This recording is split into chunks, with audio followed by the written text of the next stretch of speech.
여러분들의 사진으로 가득 채워놨습니다. 여기는 잘 안 보이고 여기도 아마 잘 안 보일 거예요, 그죠? 자, 오늘 제자훈련 이제 두 번째 단계로 들어가는데요. 자, 오늘 주제는 순종의 생활입니다. 순종의 생활. 제일 앞쪽에 표지를 보시면 표지 바로 뒤에 1페이지 순종의 생활 사무엘상 15장 22절 말씀 적어놨죠. 작아서 안 보이려나요? 사무엘이 이르되 여호와께서 번제와 다른 제사를 그의 목소리를 청종하는 것을 좋아하심같이 좋아하시겠나이까. 뭐가 나요? 순종이 제사보다 낫고 듣는 것이 숫양의 기름보다 나으니. 자, 제사보다 뭐가 더 낫다고요? 순종이. 또 기름보다 뭐가 더 낫다고요? 숫양의 기름보다 뭐가 더 낫다고요? 듣는 것. 듣는 건 뭘 듣는 걸까요? 말씀을 듣는 것. 그래서 베다니의 나사로의 집에 두 여동생이 있었죠.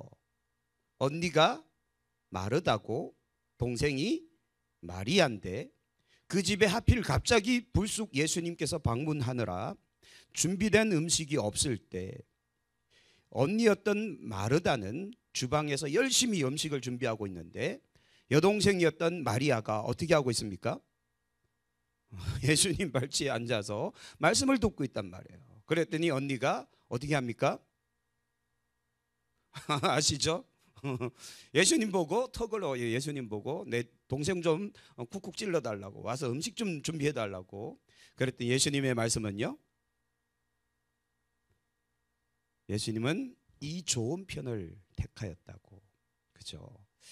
내가 이 집에 음식 먹으러 온 것이 아니라 천국의 복음을 전하기 위해서 왔으니 너도 거기에 분잡스럽게 하지 말고 와서 말씀을 들어라. 이거 아닙니까?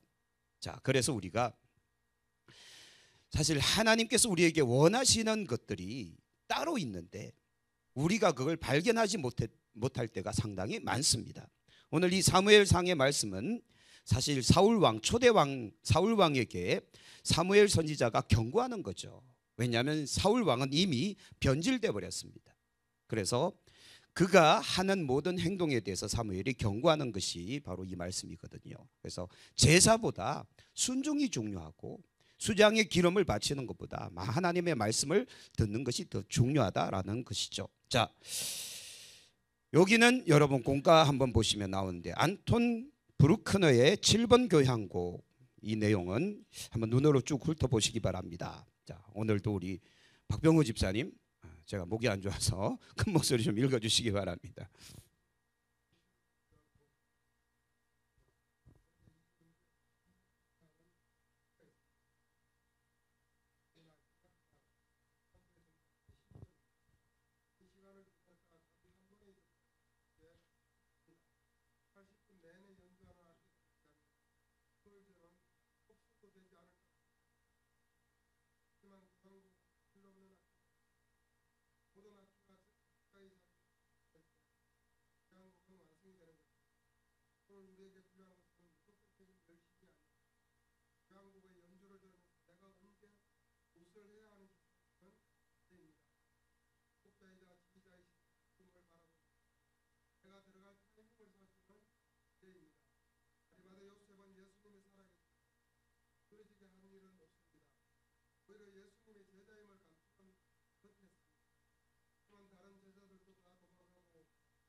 네, 80분의 연주 중에 딱 한 번 꽝 치고 마는, 단 한 번을 치는, 필요 없을 것 같지만 그러나 작곡자의 의도, 그 한 번을 위해서 그 사람을 세워두는 것이고요. 또 다른 어떤 음악인데 그 음악은 제가 곡명을 까먹었는데요, 아마 무제인 것 같아요. 무제. 제목이 없어요. 그 음악은 30분 내내 아무 소리도 들리지 않습니다. 연주를 안 한다는 소리예요. 연주를 안 하고 그냥 가만히 있다가 끝납니다. 근데 이게 연주예요. 작곡가가 좀 약간 정신 상태가 이상한 사람인지 아무 악기도 연주를 안 하고 가만히 있는 상태로 끝나는 그게 한국입니다. 근데도 그걸 예술적 가치로 인정을 해주는 작곡자, 작사가의 의도한 바가 그 안에 숨겨져 있죠. 그래서 우리 교회 성가대가 참 훌륭한 것은 지휘자는 이렇게 가는데 성가대는 지휘자를 한 번도 안 본다는 그래서 가끔은 지휘자가 당황한다는 봐야 돼요. 지휘자의 박자에 맞춰서 가는 것이 음악하는 사람들의 불문율, 의무 아닙니까? 이와 같이 우리 그리스도인들은 이 세상을 주관하시는 하나님의 지휘에 따라서 우리가 움직이는 거 아니겠습니까? 그래서 어쩌면 우리 인생이 태어남과 또 이제 이 삶을 마감하는 모든 것도 하나님의 지휘, 하나님의 섭리와 또 계획 안에서 전개된다는 사실을 믿을 때 어쩌면 순종이 된다라는 겁니다. 이게 안 믿어지면 우리는 끝까지 자기 고집을 부리거든요. 왜냐하면 내 인생은 누구의 것? 근데 우리 젊었을 때 노래했잖아요. 내 인생은 나의 것. 내 인생은 나의 것. 그거 아닙니까? 사랑하는 부모님 그 노래 아시죠? 제가 너무 오래전 노래를 이야기했나요? 너무 경건하셔서 찬송가만 부르셨네요. 자, 우리는 우리 인생이 내 거라고 생각하니까 고집을 부린단 말이에요. 그러면서 어떻게 끼워 맞추는가 하면 하나님은 오셔서 나를 도와주옵소서 이거예요. 자, 그런데 제가 여기 우리 교회 오면서 정말 강조해서 가르쳐 드렸던 것 중에 한 가지가 뭔가 하면 하나님을 나에게 오게 하는 게 아니라 내가 하나님께 가야 되는 거예요. 즉 하나님 내 요구를 들어주옵소서가 아니고 하나님의 뜻대로 내가 순종하는 거, 이걸 더 강조했단 말이죠. 왜냐하면 이게 제대로 된 신앙생활이니까. 곧 내가 중심이 되는 건 종교생활이고 하나님이 중심이 되는 게 진짜 진정한 신앙생활이기 때문에 그렇다라는 거죠. 자, 그래서 1번 들어가기 전에 지난 작년에 배웠던 수레바퀴, 우리 신앙생활에 반드시 필요한 이 수레바퀴, 신앙생활의 수레바퀴. 자, 제가 오늘 요거 한번 장난질을 쳐봤는데 재밌죠? 이렇게 수레바퀴가 작으면 꾸역꾸역 올라가다가 결국 이 구렁텅이에서는 더 이상 올라가지 못한다. 중간 정도 크기도 열심히 올라가긴 하지만 저기서 푹 빠져서 더 이상 나아가지를 못한다. 그러나 수레바퀴가 아주 크면 어떻게 되는가 하면 쫙 올라가 버린다. 크게 개의치 아니하고 지나갈 수 있다라는 거죠. 그래서 자, 요거 한번 읽어볼까요? 진짜 문제는 뭡니까? 환경이 아니라 믿음의 크기다라는 거예요. 그래서 우리 그리스도인들이 예수님을 중심으로 하여 말씀과 기도와 증거와 교제, 그다음 순종하는 생활이 커지면 커질수록 인생의 문제는 또는 환경적인 문제들은 쉽게 지나가는 거예요. 근데 이게 작다 보니까 작은 일에도 걸려 넘어지는 거예요. 자, 여러분 한번 생각해 보세요. 교회에서 시험 들 때 시험 드는 그 내용들이 뭐 거국적인 어마어마한 어떤 뭐 정치적인 아니면 사회적인 아니면 죽고 사는 문제 갖고 시험 듭니까? 아니면 사소한 문제 갖고 시험 듭니까? 사소한 문제 갖고 시험 들어요. 근데 이게 여러분 좀 웃기지 않으세요? 누가 한마디 그냥 툭 던진 거 기분 나쁘게 했다 이거죠. 근데 인생 살다 보면 기분 나쁠 일이 무진장 많잖아요. 근데 왜 세상에서는 시험이 안 들고 교회에서는 시험이 들까요? 이거 여러분 의문을 달고 계셔야 돼요. 그래서 이게 전부 마귀의 장난이구나라는 걸 아셔야 됩니다. 세상에서 중앙시장 가서 그런 소리 한번 들으면 미친놈 하고 오면 돼요. 근데 교회에서 그런 소리 들으면 시험 들었다고 교회를 안 나온다니까요. 이거는 여러분 심각한 문제예요. 곧 뭐가 작은 건가 하면 우리의 믿음이 작은 거예요. 그죠? 그래서 우리는 믿음을 키워야 돼요. 자, 그렇다면 1번 하나님의 자녀된 우리는 범사에 주님께 순종하게 되어 있습니다. 왜 그런가 하면 자, 요한복음 10장 27절 읽어볼까요? 내 양은 내 음성을 들으며 나는 그들을 알며 그들은 나를 따른다는 거예요. 우리가 순종이 자연스럽게 나올 수밖에 없는 것은 우리는 누구의 음성을 들을 수밖에 없습니까? 우리의 목자 되신 예수님의 음성을 들을 수밖에 없어요. 왜냐하면 들리거든요. 안 들리신가 보죠? 들리시죠? 여러분, 이게 우리가 신앙생활 하는 데 있어서 이 말씀이 들리는 거를 정말 중요하게 여기셔야 됩니다. 말씀이 들리지 않으면 주일날 11시 예배 여기 나와 앉아 있는데도 말씀이 들리지 않으면 그날은 공친 거예요. 괜히 왔다 간 거예요. 예배가 아닌 거예요. 그거는. 여러분, 우리는 하나님의 음성을 들을 수 있는 귀가 열려 있다니까요. 제가요 이번에 참 신기한 거를 하나 또 경험을 했잖아요. 병원에 있는데 저희 지금 처제랑 이제 처제가 지금 간병을 하고 있는데 둘이서 언니 깰까봐 속닥속닥속닥 이렇게 이야기해요. 근데 야, 신기한 게 눈 감고 자는 척 하면서도 다 듣고 있는 거예요. 몸의 기능이 약간씩 떨어지니까 뭐가 발달하는가 하면 청각이 엄청나게 발달하는 거예요. 둘이서 속닥거리는 소리까지 듣고 있어요. 그러면서 그거 아니야 그러는 거예요. 깜짝 놀랐어요. 그래서 이게 진짜구나. 왜냐하면 어떤 사람이 10년 동안 식물인간으로 살았는데 10년 동안 자기 주변에 수많은 사람들이 왔을 거 아니에요. 그 사람들이 이야기를 다 듣고 있었답니다. 그래서 여러분, 누군가가 식물인간 아니면 지금 혼수 상태에 있다고 해서 그 옆에서 욕하지 마세요. 다 듣고 있습니다. 들리는 게, 그래서 하나님은 참 놀랍게 만드신 게 귀는 못 닫아요. 그렇죠? 여러분, 의도적으로 눈은 감길 수 있지 입은 닫을 수 있잖아요. 이게 귀는 내가 의도적으로 닫을 수 없다니까요. 코도 이렇게 하면 냄새가 안 나거든요.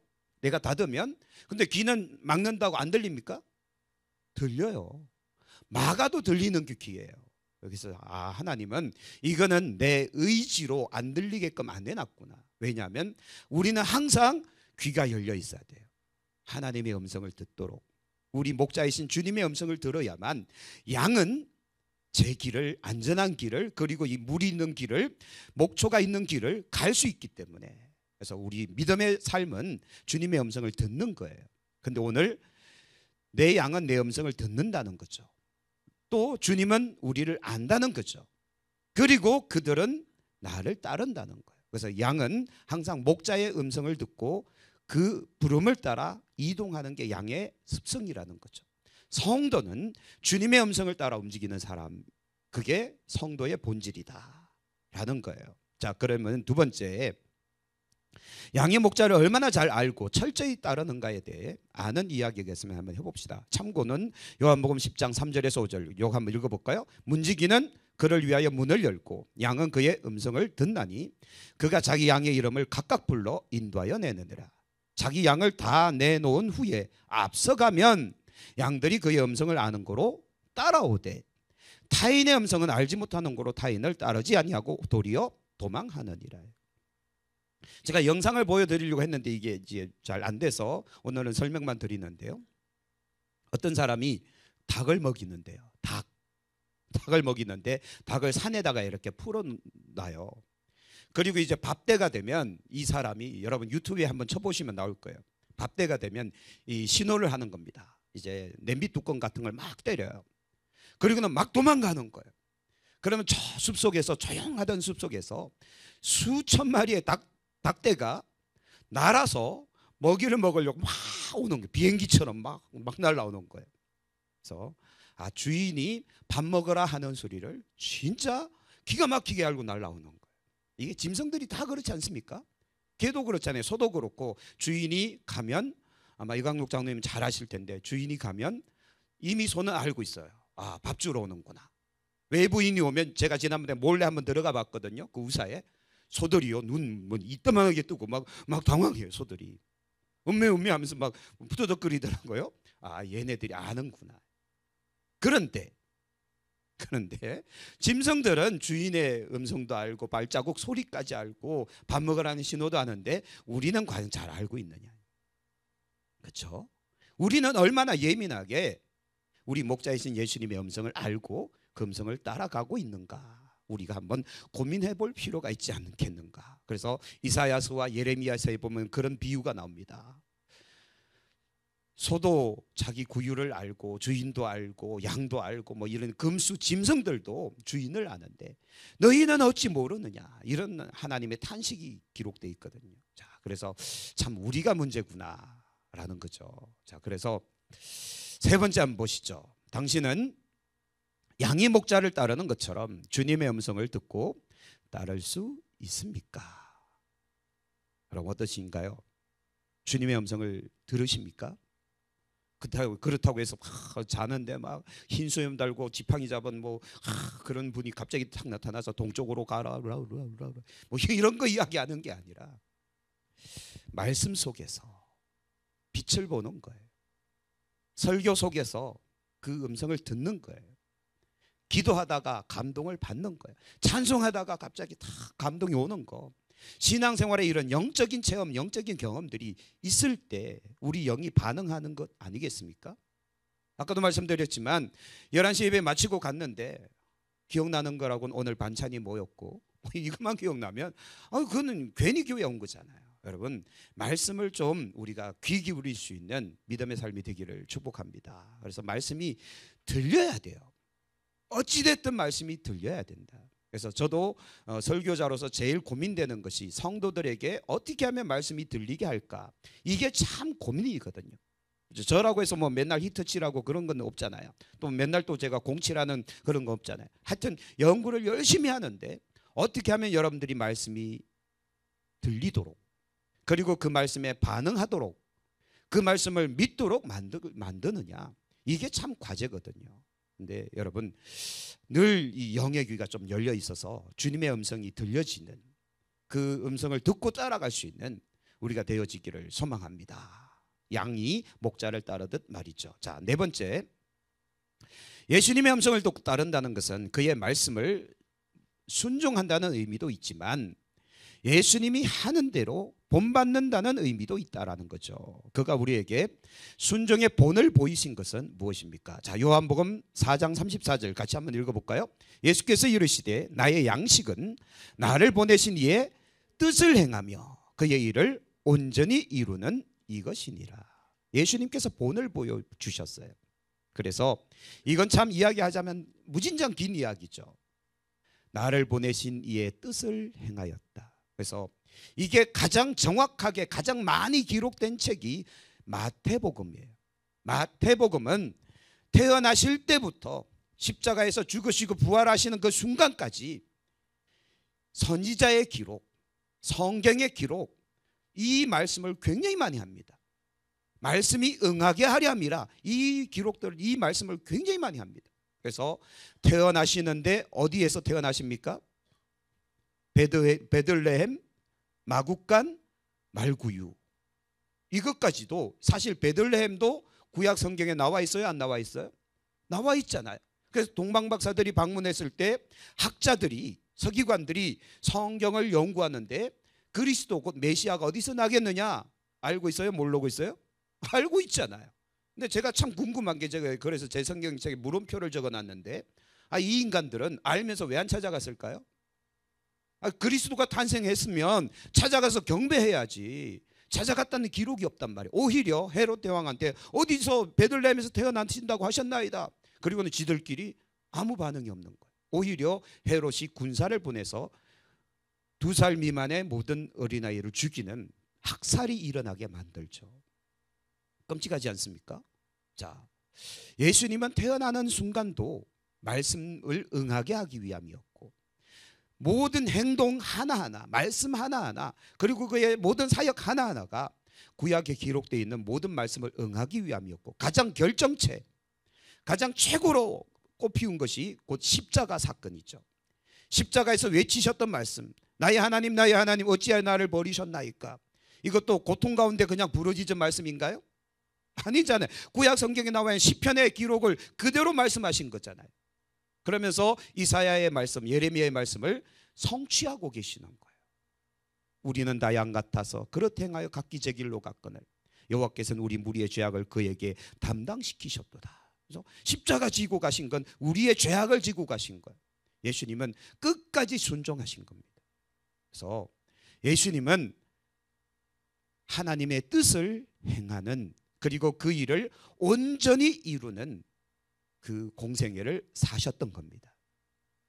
또 한 가지는 나를 보내신 이가 나와 함께 계시도다. 나는 항상 무슨 일을 한다고요? 그가 기뻐하는 일을 행한다는 거죠. 나를 혼자 두지 아니하셨느니라. 그래서 예수님은 하나님의 기쁨. 그래서 겟세마네 동산에서의 기도 우리가 잘 알지 않습니까?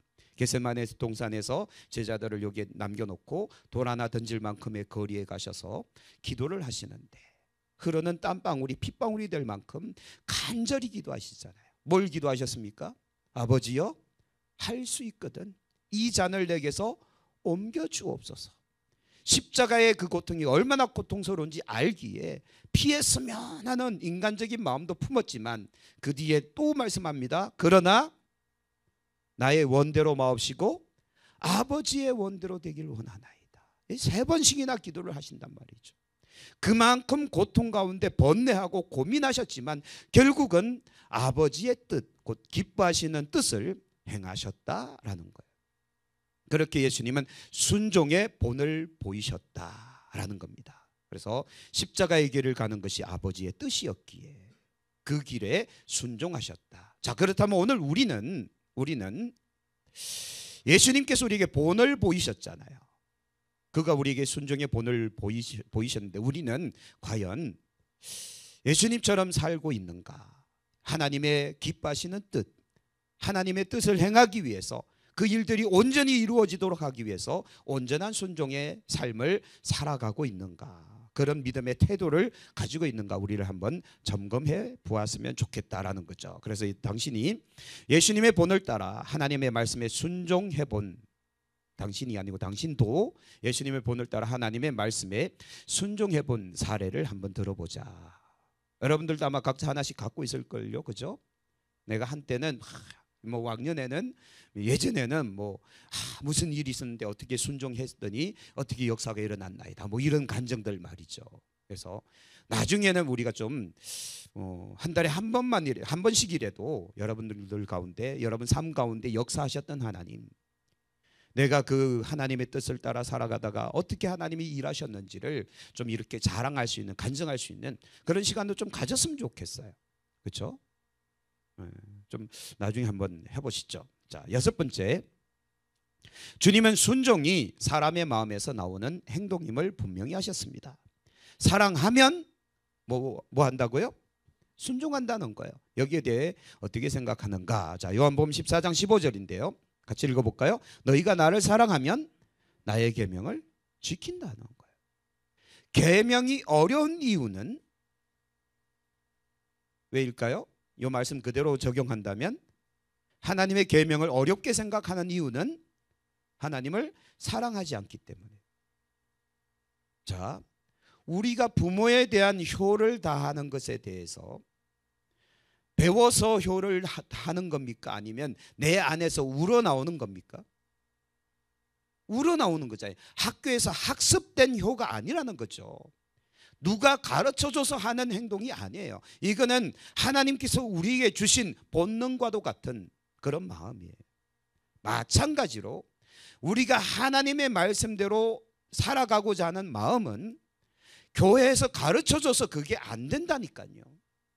우리 안에 하나님을 사랑하는 마음이 있으면 자연스럽게 나온다는 거예요.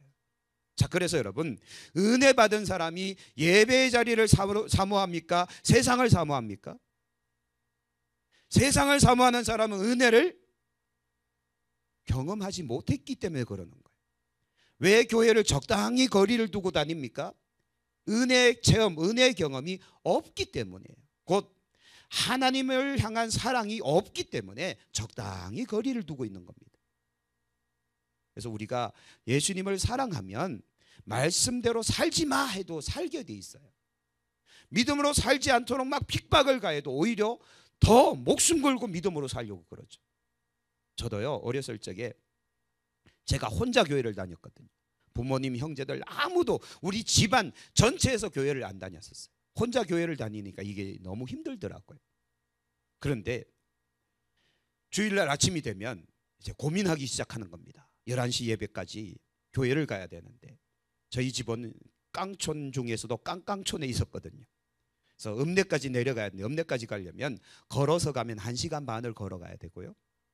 그래서 제가 고등학교 때 자전거를 타면 30분을 가면 되는데 여름과 겨울엔 이게 참 곤란해요. 근데 머리를 굴리는 겁니다. 11시까지 교회를 도착하려면 어떻게 하면 될까? 몇 시쯤 출발하면 될까? 어떻게 거짓말하지? 어떻게 적당히 둘러대고 가지? 그래서 제일 둘러대기 좋은 소리가 도서관 가서 공부하고 올게요 라고 하면 어느 누구도 가지 말라는 소리 안 하잖아요. 공부하고 온다는데. 그래서 책가방 딱 둘러매고 도서관 갔다 올게요 하고 자전거를 타고 열심히 달리는 겁니다. 그래서 10시 40분 정도에 교회를 딱 도착할 수 있도록 늘 그랬다는 거죠. 근데 자전거가 없으면 그날 참 곤란해요. 뛰어가야 돼요. 열심히 뛰어서 버스를 타고 또 가야 되는. 그런데 형들이 막 야단치고 부모님이 야단치고 주변에 있는 친구들이 야단치고 막 교회를 못 가게 하려고 엄청나게 핍박을 많이 받았거든요. 근데 이상하죠. 주일날 10시만 딱 되면 이미 제 눈이 변해요. 눈빛이 변해요. 어디 가려고요? 교회 가려고. 형들이 무슨 욕을 하든 부모님이 어떤 야단을 치든 저는 이미 옷을 입고 있는 거예요. 그 마음이 왜 생기는 걸까요? 구원에 대한 확신이 생겼고 구원에 대한 은혜의 깨달음이 있으니까 가는 거예요. 제가 고3이 딱 되면서 12월 고3이 되는 12월 그러니까 고등학교 2학년 12월이죠. 그때부터 작정을 딱 한 겁니다. 고3이 되는 순간부터 희경이 잘 들어라. 참, 고3이 되는 그 순간부터 내가 이제 새벽 기도를 가야겠다라고 생각을 한 거예요. 여러분 제가 깡깡촌에 살았다 그랬잖아요. 걸어서 교회까지 1시간 반을 가야 돼요. 근데 새벽 기도를 나가려면 저는 무서움이 많아서 산길을 못 걷습니다. 어두운 새벽에. 그래서 교회를 가려면 읍내에서 살아야 돼요. 시골에서 살면 교회를 못 나가니까. 그래서 새벽 기도를 위해서 저는 집을 나온 겁니다. 부모님한테 협상을 했죠. 고3도 됐고 공부도 해야 되고 그러니까 자취하겠습니다. 그래서 동네 후배 하나 데리고 또 제 친구 하나 데리고 3명이서 학교 바로 앞에서 자취를 시작한 겁니다. 공부하려고 자취한 게 아니에요. 솔직히 고백하면 교회 가고 싶어서 자취를 시작한 거예요. 그리고 새벽 기도가 하고 싶어서 집을 나간 겁니다. 그리고 12월 31일 딱 송구영신 예배 끝나고 1월 3일부터죠. 1월 3일부터 제가 새벽 기도를 나가기 시작해서 지금까지 나오고 있는 거예요. 고등학교 3학년짜리가 새벽 기도를 작정한 겁니다. 시골에는 또 새벽 기도 일찍 하잖아요. 그래서 무조건 4시에 일어나야 돼요. 4시에 일어나서 씻고 가야 되거든요. 제가요. 그래서 새벽 기도 나가는 이 루틴이 그때 생겼거든요. 지금도 새벽에 일어나서 저는 목욕 재개를 합니다. 목욕 재개를 새벽에 샤워를 다 해요. 머리 감고 막 목욕 재개를 다 하고 옷을 갈아입고 나옵니다. 그게 고3 때 형성된 버릇이에요. 근데 한겨울에 자취를 하는데 그때 연탄을 뗐단 말이에요. 연탄을 뗐는데 뜨거운 물이 어디 있습니까? 연탄이 이렇게 올려놔야 되는데 고3짜리가 잘 모르니까 연탄을 꺼트려요. 그러면 연탄 위에 올려놓은 이 바게스에 물이 꽝꽝 얼어 있어요. 근데 제가 참 성격이 이상해요. 그냥 가면 되잖아요. 교회 머리 새집 지면 모자 쓰고 하면 가면 되는데 제가 이미 버릇이 주님 앞에 하나님 앞에 처음으로 보여드리는 나의 모습인데 새집 짓고 가면 안 되지. 그래서 그 얼음을 깨는 거예요. 그 얼음물에다 머리를 감고 그리고 교회를 가는 겁니다. 이상한 놈이죠, 그죠? 그래서 그 루틴이 지금도 형성돼 있어요. 왜 그런가 하면 주님을 향한 뜨거운 사랑이 있었기 때문에 그 어린 나이에 그렇게 한 거예요. 그러다 보니 주님께서 야, 너 마음에 든다. 신학교 가. 그래서 보내시더라고요. 뭐 별로 감동이 안 되시나 보다. 그래서 여기까지 온 거예요. 우리가 주님을 사랑하면 믿음으로 살 수밖에 없어요. 살게 되어 있어요. 주님의 음성 들을 수밖에 없다니까요. 들린다니까요. 안 들리고 그렇게 안 사는 건 은혜에 대한 경험, 사랑에 대한 경험이 없기 때문에. 자, 그래서 우리는 우리 자신을 한번 돌아봐야 되거든요. 주님을 사랑하여 순종하는 자에게 약속하신 은혜는 무엇입니까? 같이 읽습니다. 나의 계명을 지키는 자라야 나를 사랑하는 자니 나를 사랑하는 자는 내 아버지께 사랑을 받을 것이요 나도 그를 사랑하여 그에게 나를 나타내리라. 그렇죠? 계명을 지킨 곧 말씀대로 믿음으로 사는 사람이 주님을 사랑하는 거예요. 맨날 뭐 사랑합니다 나 예수님 찬양한다고 그 사랑이 뭐 인정받는 것이 아니라 믿음으로 살기 위해서 애쓰고 말씀으로 살기 위해서 애쓰는 사람 이미 인정받고 있는 거예요. 아, 그래 네가 나를 사랑한 줄 나도 안다. 주님께서 인정하시는 거 아니겠습니까? 그리고 그도 나도 그를 사랑하여 그에게 나를 나타내리라 말씀하시는 거잖아요. 자, 그러므로 여덟 번째, 순종 없이 입으로만 주님을 사랑한다고 고백했던 삶을 회개하는 기도문을 한번 써보십시오. 자, 우리가 사실 입으로만 하는 그런 사랑의 고백, 입으로만 하는 신앙생활 이게 참 많거든요. 그래서 예수 안 믿는 불신자들이 예수쟁이를 보고 뭐라고 말하는 거지? 야, 저 인간은 물에 빠져도 입만 동동 떨 거야. 뭐 이런 소리를 많이 했거든요. 예전에는. 왜냐하면 예수쟁이 만나면 귀찮을 정도로 확 계속 이야기를 하니까. 뭐 교회 다니라 예수 믿어라 뭐 천국 지옥 이야기하고 뭐 짜증날 정도로 안 믿는 사람들한테 우리가 말을 열심히 하니까. 근데 결정적인 문제가 하나 있거든요. 말은 잘하는데 뭐가 안 따라오는가 하면 행동이 안 따라오는 거예요. 삶에서 덕이 되는 그런 모습들이 안 보였기 때문에 그 사람이 나를 따라서 교회를 안 온 거예요. 그죠? 사실 복음은 능력이라 그랬거든요. 모든 믿는 자에게 구원을 주시는 하나님의 능력이 복음이거든요. 그래서 안 믿는 사람에게 복음이 전파되면 예수 그리스도가 전파되면 그 영혼은 떨릴 수밖에 없어요. 영혼이 막 어마어마한 어떤 진동을 느끼게 돼 있거든요.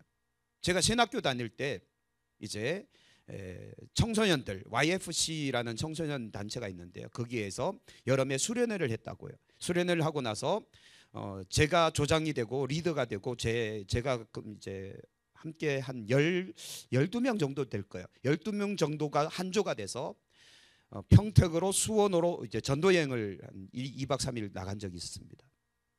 아이들 데리고 직접 전도 현장으로 가는 거예요. 그래서 어느 집에 가서 전도를 딱 하려고 초인종을 눌렸는데 아주머니가 탁 머리만 빼꼼히 내밀더니 이러는 거야. 쉬, 우리 아저씨 잔다고 깨우면 안 된다고. 밤새 일을 해서 지금 자고 있으니까 얼른 가시라고. 그래서 제가 또 한 고집을 하잖아요. 그럼 아줌마가 나오시라고 그랬거든요. 그랬더니 안 가게 생겼거든요. 그러니까 아줌마가 문 살짝 닫고 나오는 거예요. 아, 빨리 하고 가세요. 그래서 빨리 했죠. 예수님에 대해서 소개를 한 거예요. 한참 소개를 하고 있고 학생들은 뒤에 있고 한참 소개를 하는데 저도 놀랐어요. 아주머니가 눈에 눈물이 막 떨어지고 있는 거예요. 죄에 대해서 이야기하고 천국 지옥 이야기하고 예수님을 믿어야만 구원받는다는 이야기하고 하는데 아주머니가 눈물을 막 흘리시는 거예요. 저도 놀래버렸어요. 같이 있던 학생들도 놀래버렸어요. 이게 어떻게 된 일인가. 그러더니 아주머니가 자기가 어떻게 하면 좋겠냐. 그래서 딱 봤더니 집에서 바로 맞은편에 교회가 장로교회가 하나 있더라고요. 이번 오는 주일날 여기 장로교회로 가시면 됩니다. 그러면 안내를 해 주실 겁니다. 저도 감동이었다고요. 그래서 복음은 생명의 능력이 있는 겁니다.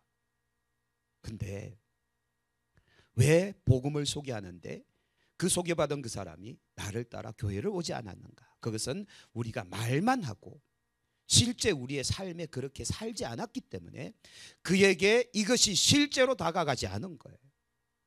생명력으로 그에게 다가가지 않은 겁니다. 그러므로 여러분 우리가요 그냥 말로만 사랑한다 하지 말고 우리가 삶을 통해서 주님을 사랑할 수 있는 우리가 좀 되면 좋겠습니다. 자, 9번째, 마태복음 7장에 보면 예수님은 순종의 중요성을 어떻게 교훈하고 계시는가 하면, 자 24절 같이 한번 읽어볼까요? 그러므로 누구든지 나의 이 말을 듣고 행하는 자는 그 집을 반석 위에 세운 지혜로운 사람과 같다. 무슨 소리인지 아시죠? 자 25절, 비가 내리고 장수가 나고 바람이 불어 그 집에 부딪히되 무너지지 아니하나니 이는 주초를 어디에 놓은 까닭이에요? 반석 위에 놓은 까닭이다. 26절, 나의 이 말을 듣고 행하지 아니하는 사람은 그 집을 어디 위에 지은 사람이요? 모래 위에 지은 어리석은 사람 같다. 비가 내리고 창수가 나고 바람이 불어 그 집에 부딪힘에 무너져 그 무너짐이 뭐하다고요? 심하다. 반석과 그리고 모래 위에 세운 이 두 가지를 비교를 합니다. 자, 그런데 갈로 1번, 비가 내리고 홍수가 나고 바람이 분다는 것은 무엇을 비유하는 것일까요? 집을 지은 건 똑같아요. 그러나 그 기초가 어디가 달라요? 반석 위냐 모래 위냐. 둘 다 똑같이 집을 지었단 말이죠. 근데 상황은 또 똑같이 옵니다. 비가 내리고 홍수가 나고 바람이 불었어요. 근데 반석 위에 세운 집은 든든히 서 있지만 모래 위에 세운 집은 무너지는데 그 무너짐이 심각하다 그랬어요. 그렇다면 비와 홍수와 바람은 무엇을 이야기하는 걸까요? 그렇죠. 인생의 시련 또는 인생의 고난, 시험들, 여러 가지 인생을 살아가면서 겪게 되는 어려운 일들. 그래서 믿음이 반석 위에 잘 세워진 사람은 시련이 와도 버티는 거예요. 이겨내는 거예요. 그러나 믿음이 모래 위에 세워진 사람들, 곧 기초가 든든하지 못하면 쉽게 무너지는 거예요. 아까도 말씀드렸죠. 시험 드는데 거국적인 어떤 큰 문제 가지고 시험 들면 저는 박수 쳐주겠어요. 훌륭하다고. 이 정도의 시험 들어야지. 그래야 그리스도인답지. 뭐 훌륭하지 않습니까? 거국적인 문제 갖고 시험 드는 거니까. 뭐 우리 조선에 대한 뭐 독립 막 이런 거 갖고 시험 들면 괜찮은 거 아닙니까? 그런데 무슨 뭐 누가 뭐 자기한테 무슨 한 소리 했다, 싫은 소리 한 소리 했다고, 에이 뭐 딴 교회 가면 돼. 이런 거는 사실 어린아이도 아닌 진짜 이 문제가 심각한 거 아닙니까? 그게 그 소리예요. 우리가 모래 위에 우리의 신앙을 쌓아놓고 있다 보면 겉보기에는 멀쩡해 보이죠. 이런 시련, 시험, 문제, 고통 오자마자 그냥 무너져 버리는 겁니다. 그렇죠? 근데 믿음이 견고한 사람들은 그 문제를 의연히 대처하죠. 그래서 지난번에도 한번 했는데 여러분 저를 따라 한번 해보시기 바랍니다. 오른손을 이렇게 딱 드시고 이렇게 딱 드시고 그럴만하니 그랬겠지. 통과. 이거 강원희 목사님이 유산으로 남겨놓고 가신 거예요. 다시 한번 해봅시다. 그럴만하니 그랬겠지. 통과. 이렇게 통과시키셔야 돼요. 그렇죠? 그러면 아무 문제가 안 생겨요. 근데 우리는 이게 안 돼요. 그럴만하니 그랬겠지가 아니고 지가 뭔데. 이렇게 나오니까 문제가 돼버리는 거예요. 지가 뭔데. 그러면 지가 뭔데라고 말하는 그 사람은 뭡니까? 그러는 나는 뭐냐고요. 우리는 다 같이 죄인이었다가 우리는 다 같이 예수님의 십자가의 은혜로 구원받은 아무것도 아닌 종들이잖아요. 그렇죠? 아무것도 아닌 먼지 같은 인생들이잖아요. 이사야서에 보면 이런 비유가 나옵니다. 인류를, 이 지구상에 있는 모든 인류를 통 안에 물방울 하나처럼 여기신다고요. 물방울 하나처럼. 인생을 그렇게 표현합니다. 하나님이 보실 때 우리 인생은 아무것도 아닌 존재. 그렇죠? 제가 군대 이야기 하나 해드릴게요. 여성분들은 군대 얘기 싫어하신다는데 제가 군대에 있을 때 이래봬도 헬리콥터를 2번이나 탔어요. 그것도 저는 육군이었거든요. 일반 사병이 헬리콥터를 못 탑니다. 안 태워요. 근데 저는 2번이나 탄 이유는 저희 대장이 원스타인데, 저희 중대 대장이 원스타인데 그분이 저를 참 아껴주셨어요. 그래서 저는 이 대장의 무전병이었거든요. 그러니까 이분이 가는 곳은 제가 어디든 쫓아가야 되거든요. 어느 날 저 속초 양양 그 위쪽으로 휴전선까지 불이 났단 말이에요. 95년도인가 96년 정도 됐어요. 95년도 아마 봄일 거예요. 어마어마한 큰 불이 났어요. 22사단 그 지역에. 그래서 이 불난 것들을 이제 우리 대장이 한번 순시해야 된다 그래서 헬리콥터를 양양공항에서 띄웠단 말이죠. 제가 같이 탔어요.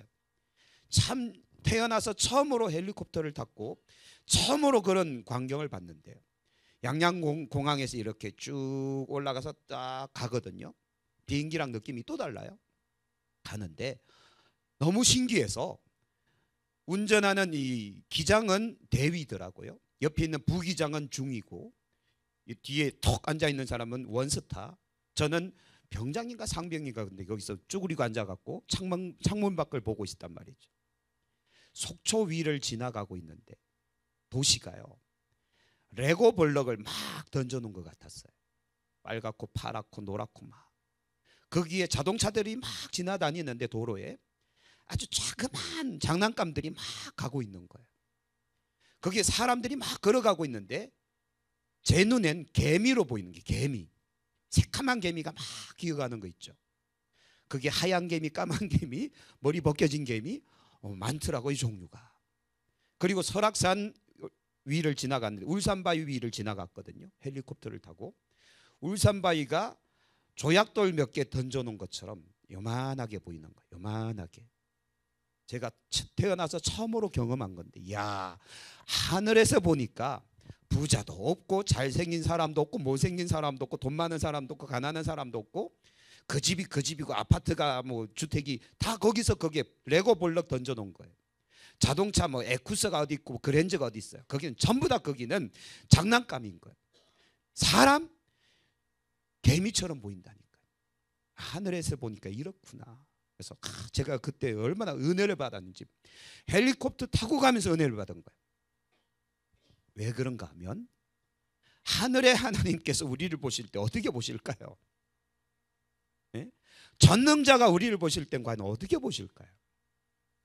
그러니 이걸 우리가 알아야 됩니다. 우리는 잘난 것 하나 없습니다. 못난 것도 없고. 그래서 여러분 우리는 그냥 그저 감사해요. 그렇지 않습니까? 그저 그냥 하나님의 은혜 감사해요. 근데 우리는 뭘 그렇게 자랑을 많이 하려고 하는지. 자, 여러분 우리 인생은요 하늘에서 보실 때는 아무것도 아닌 인생.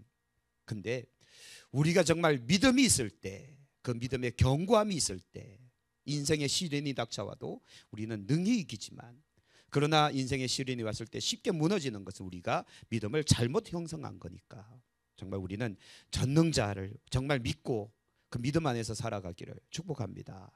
그래서 두 번째, 순종하지 않는 믿음은 결정적인 위기에서 지탱할 수가 없게 됩니다. 방금 말씀드렸죠. 당신은 이 사실에 대해 어떻게 생각하십니까? 나는 시험에 강한 사람이다 아니면 약한 사람이다. 여러분 한번 생각해 보세요. 나는 인생의 수많은 문제들 앞에 강한 사람이다 아니면 연약한 사람이다. 쉽게 무너지느냐 아니면 버티느냐 아니면 믿음으로 이겨내느냐라는 거 말이죠. 여러분, 그래서 제가 지금 이 기초 성경 공부를 여러분들께 강조해 드리는 이유가 이런 것 때문에 그런 겁니다. 교회를 30년을 다녀도 사실 기초가 제대로 형성되어 되지 않으면 쉽게 무너지는 거예요. 작은 시험 앞에서도 그냥 무너져 버리는 거예요. 그러나 기초가 제대로 형성되어 있으면 쉽게 흔들리지 않습니다. 쉽게 시험 들지 않습니다. 이겨내더라고요. 버텨내더라고요. 자, 그러므로 여러분 우리는 결정적 위기에서도 버틸 수 있는, 이겨낼 수 있는 믿음의 종들이 되어지기를 축복합니다. 할렐루야. 갈로 3번, 평안할 때는 어떤 사람이 순종하는 자고 그렇지 않은 자인지 분별하기가 어렵습니다. 마치 홍수가 터지기 전에는 그 집이 반석 위에 있는지 모래에 있는지 알 수가 없습니다.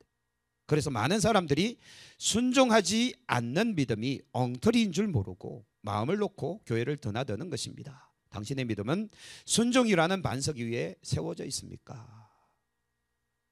그렇죠? 점검해 보려면 뭐 하면 되는가 하면 시련을 만나보면 알아요. 그래서 여러분 뭐 지나가는 농담 삼아 말씀드리는 건데, 기도할 때 주여 제게 믿음을 주옵소서 라고 기도하면 안 돼요. 왜 그런가 하면 하나님께서 믿음을 톡 주고는 시험하시거든요. 이 공식을 혹시 아십니까? 여러분들이 강한 믿음, 굳센 믿음, 힘 있는 믿음 달라고 기도하셨으면 하나님은 주시고 나서 점검하신다니까요. 진짜 믿음을 가졌는지, 진짜 흔들리지 않는 믿음의 반석에 바로 서 있는지. 하나님이 하시는 방법이 뭘까요? 알아낼 수 있는 방법, 시련을 주는 거예요. 인생의 풍파, 뭐 홍수, 막 바람 막 불어 제끼는 거예요. 그래서 정말 그 사람이 기도한 대로 믿음이 있는 사람은 이겨내는 거고 없는 사람은 무너지는 거고, 그러면 실패하고 성공하는 갈림길에 서버리는 거죠. 그래서 여러분, 농담 반 진담 반이지만 강한 믿음 달라고 기도하셨다가는 시험 당합니다. 평가받는다는 거죠. 자, 그렇다고 해서 우리가 뭐 어린아이 신앙에 머물러 있으면 안 되지 않겠느냐라는 거죠. 우리는 어찌됐든 우리가 좀 강한 믿음, 순종할 수 있는 믿음, 그런 믿음의 사람들이 되어지기를 소망합니다. 그래서 여러분, 하나님께서 여러분들을 평가하신다니까요. 하나님께서 여러분들을 인생의 시련 가운데 자꾸 놓으신다니까요. 왜냐하면 믿음 달라고 기도하지 않아도, 이군자 권사님은 신앙생활 몇 년 하셨나요? 엄마 뱃속에서부터 하셨죠. 그러면 권사님의 인생 자체가 신앙생활이었던 거죠. 여러분, 한 80년을 내가 신앙생활을 했으면 속된 말로 도가 터야죠. 안 그렇습니까? 아니, 중국 영화에도 막 한 10년을 입산수도하면 레이저 쏘고 막 축지법에서 산과 산을 막 뛰어넘고 장풍 쏘고 막 그러잖아요. 아니, 예수 믿은 지 80년이 됐는데 뭐 어떤 능력이 막 안 나가면 이상한 거 아닌가요? 그건 아니거든요, 사실. 자, 그런데 우리가 신앙생활을 어떻게 하느냐, 하나님께서는 항상 우리를 보고 계시는 겁니다. 그래서 항상 우리를 평가하시는 거예요. 그러면서 하나님이 기다리시는 게 하나 있거든요. 자, 그래서 제가 이제 요셉이라는 한 사람을 하나님께서 어떻게 인생을 살아가게 하시는지 제가 잠깐 설명해 드리죠. 다 아시지만 그의 아버지 야곱, 그리고 야곱에게 4명의 아내, 그렇죠? 그리고 4명의 아내로부터 아들들이 태어나고 요셉도 태어나지만, 문제는 요셉이 아버지의 사랑을 독차지합니다.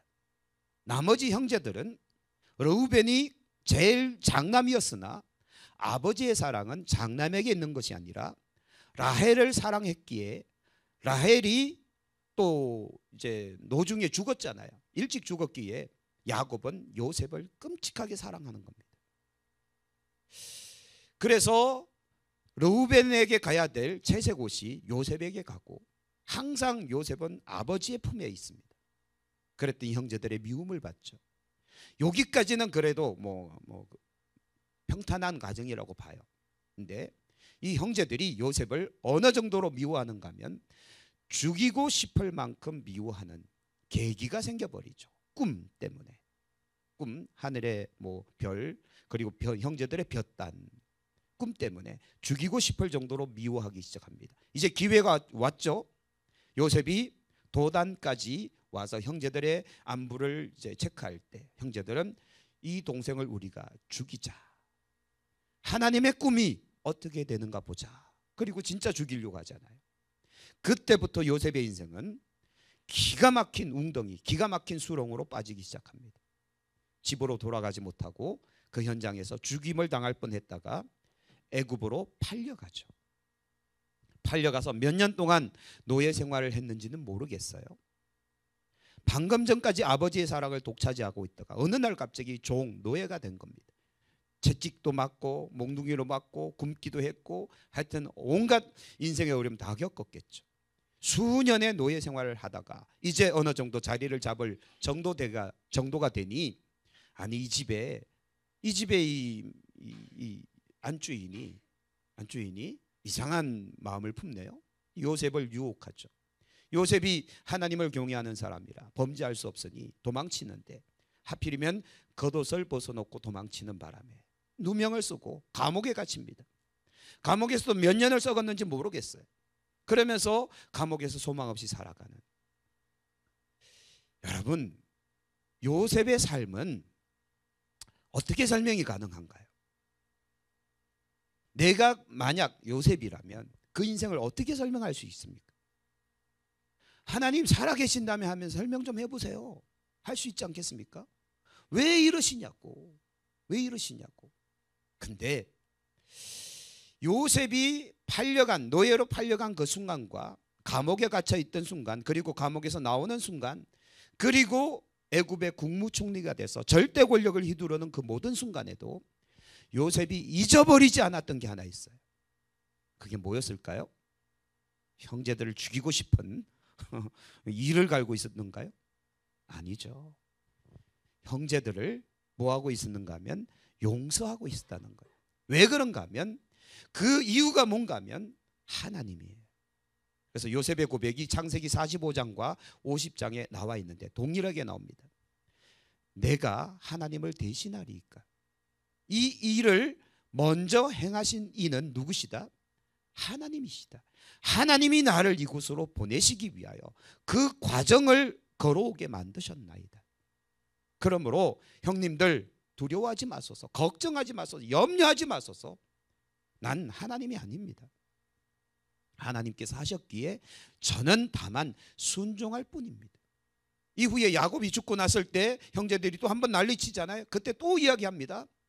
하나님께서 하셨기에 형제들은 두려워할 필요가 없습니다. 요셉이 절대 놓치지 않을 수 있었던 하나, 하나님을 잃어버리지 않았다는 거예요. 그죠? 그러니 해석되지 않는, 이해되지 않는 정말 기가 막힌 인생의 수렁 안에서도 용서가 되고 용납이 되고 이게 이해가 되는 거예요. 그리고 믿음의 삶을 살아버리잖아요. 순종이라는 게 어쩌면 요셉과도 같은 그런 상황에서도 사실 우리가 하나님을 믿을 수 있다면 순종이, 온전한 순종이 나올 수 있지 않을까라는 생각입니다. 그렇죠? 우리의 삶에 이 믿음이 순종이라는 반석 위에 세워져 있는지, 그렇죠? 만약에 여러분들이 지금 요셉의 삶을 살라고 등떠 밀어서 그 길 간다면, 광야로 내보내졌다면, 노예로 팔려갔다면 어떠하실까요? 기가 막히겠죠? 또는 바벨론으로 포로로 잡혀간 다니엘과 그의 친구들처럼 여러분 부모 세대가 다 전쟁통에 죽었어요. 우리나라가 망했어요. 예루살렘이 불타고 성전도 다 불타고 없어졌어요. 2700km나 되는 그 먼 거리를 절사줄로 꽁꽁 묶인 채로 붙들려 왔어요. 바벨론의 어떤 한 장소에 붙잡혀 있단 말이에요. 소망이 없죠. 아무 소망이 없는 그런 상황 가운데 다니엘과 그의 친구들은 그나마 그래도 얼굴이 좀 반반하고 또 고관, 이스라엘의 고관 자제들이다 보니까 황관이 되기 위해서 황관 훈련을 받는단 말이죠. 그래서 그 나라의 사내 진미, 왕이 주는 사내 진민이 얼마나 먹을 것이 많았겠습니까? 마음껏 먹고 마음껏 치장하고 마음껏 즐겨도 된단 말이에요. 근데 그들은 어떤 결단을 내립니까? 뜻을 정하여 왕이 주는 사내 진미를 거부합니다. 왜냐하면 누구를 염두에 두고 있는 겁니까? 하나님. 하나님 앞에 우리가 범죄할 수 없다. 그때 다니엘과 그의 친구들 나이가 겨우 20세 미만이에요. 젊은 친구들이라고요. 지금 요즘 말하는 다음 세대 우리 중고등부 아이들, 그 또래 아이들이 도대체 그런 믿음이 어디서 생기느냐 이거예요. 자, 그렇다면 우리는 과연 내가 신앙생활을 50년, 60년, 70년, 80년째 하고 있는 우리는 과연 믿음의 반석 위에 내가 세워져 있느냐, 믿음의 반석 위에 나를 세워놓고 있느냐, 우리를 한번 점검해 볼 필요가 있지 않겠느냐. 그래서 야고보서 말씀에 보면 영혼 없는 몸이 죽은 것 같이 행함 없는 믿음은 죽은 믿음이라고 야고보는 강력하게 이야기하죠. 자, 10분 한번 보시죠. 어떤 사람은 믿음을 크게 오해해서 순종을 과소평가하는 실수를 범하기도 합니다. 믿기만 하면 구원받는데 굳이 순종하고 그게 중요하냐고.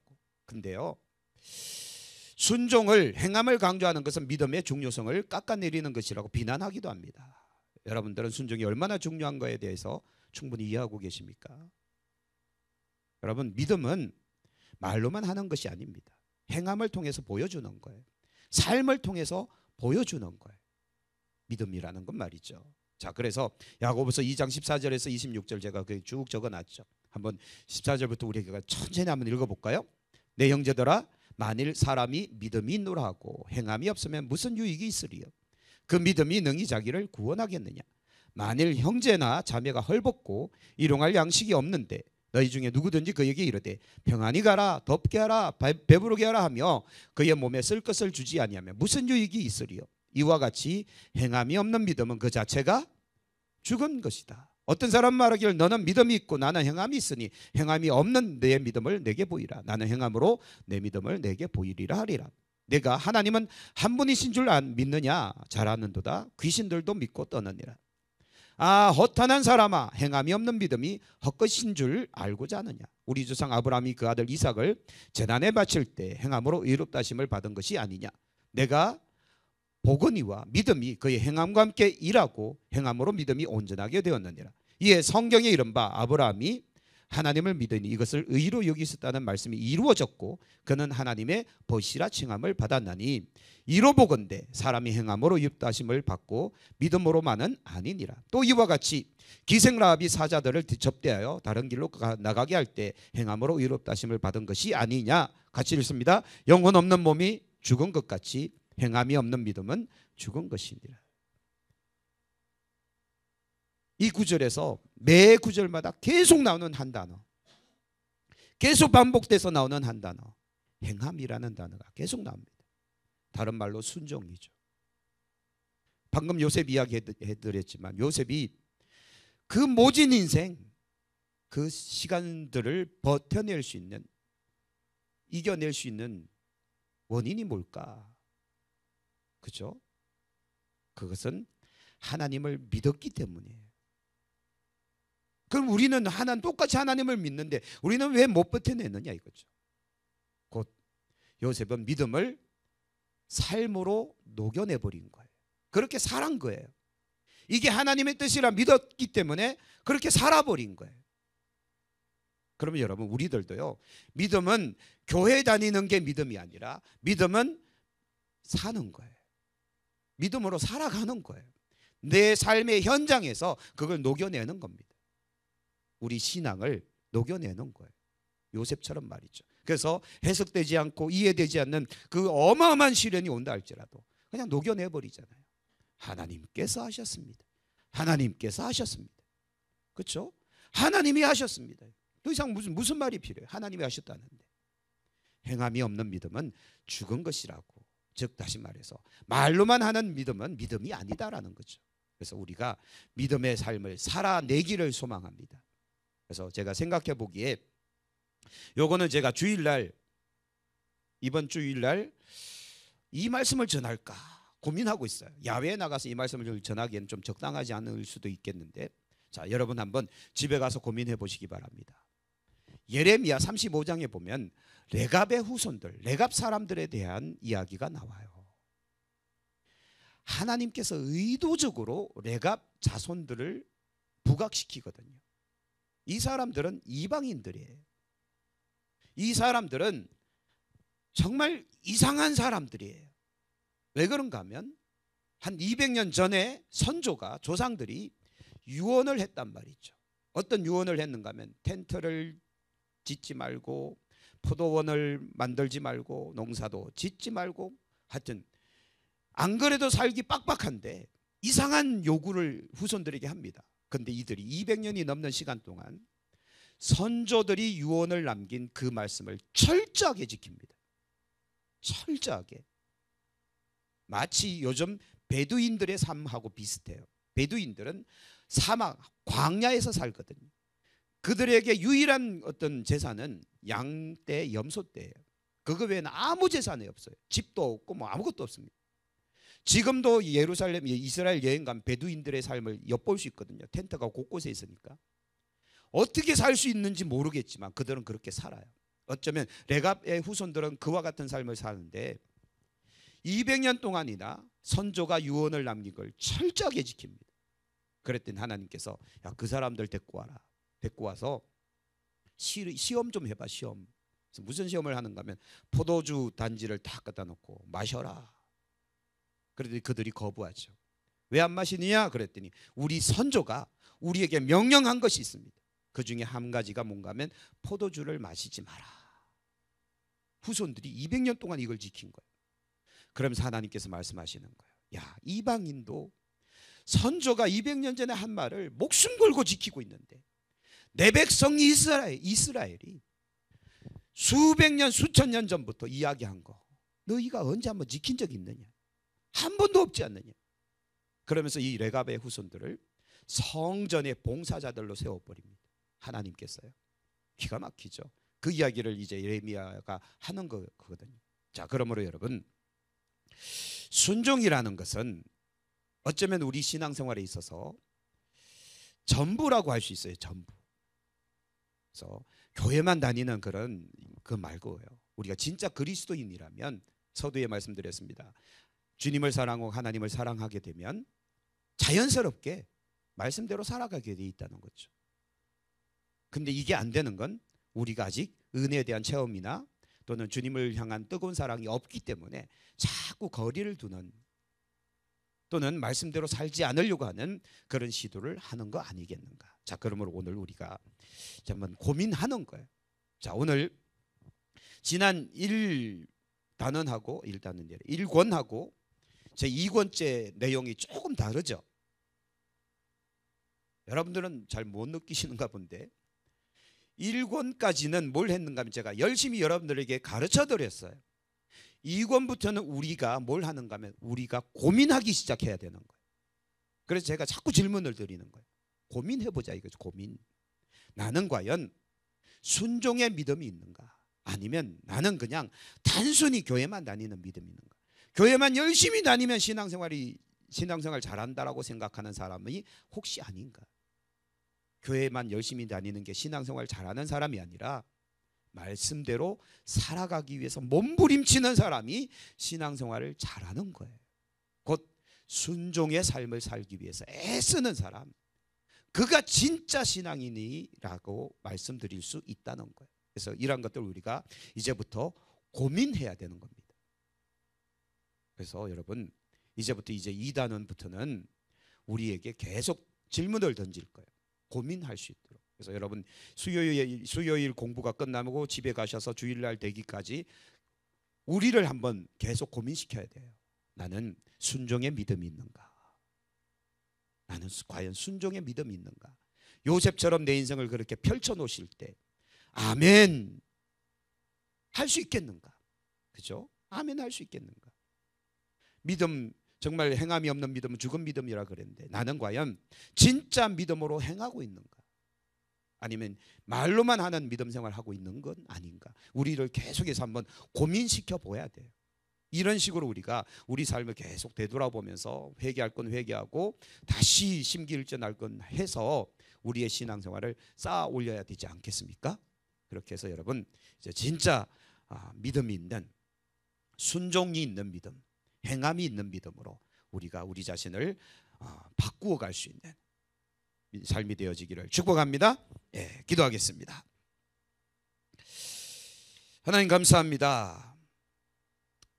하나님과의 친밀함 속에서 그 하나님의 음성을 듣고 그 하나님의 음성을 따르고 그 하나님의 말씀에 또 교훈을 따라서 살며 그렇게 우리의 삶을 채워가기를 소망합니다. 그래서 우리가 그저 교회만 다니고 그것으로 만족해하는 자기 신앙이 아니라 하나님의 기뻐하시는 뜻, 온전하신 뜻 이루어 드릴 수 있도록 발버둥치며 애쓸 수 있는 우리 모두가 다 되게 하여 주옵소서. 그래서 이제는 우리 신앙생활이 본질적인 모습으로부터 변화가 일어나고 정말 하나님께서 원하시는 모습의 단계까지 올라가서 우리 사냥교회가 데살로니가 교회처럼 하나님의 기쁨이 되고 하나님의 영광이 되고 하나님의 자랑이 될 수 있는 그런 교회로 세워지게 하여 주시옵소서. 오늘도 함께 하신 은혜 감사합니다. 모든 영광 하나님 앞에 올려드립니다. 우리 주 예수님 이름으로 기도합니다. 아멘. 할렐루야.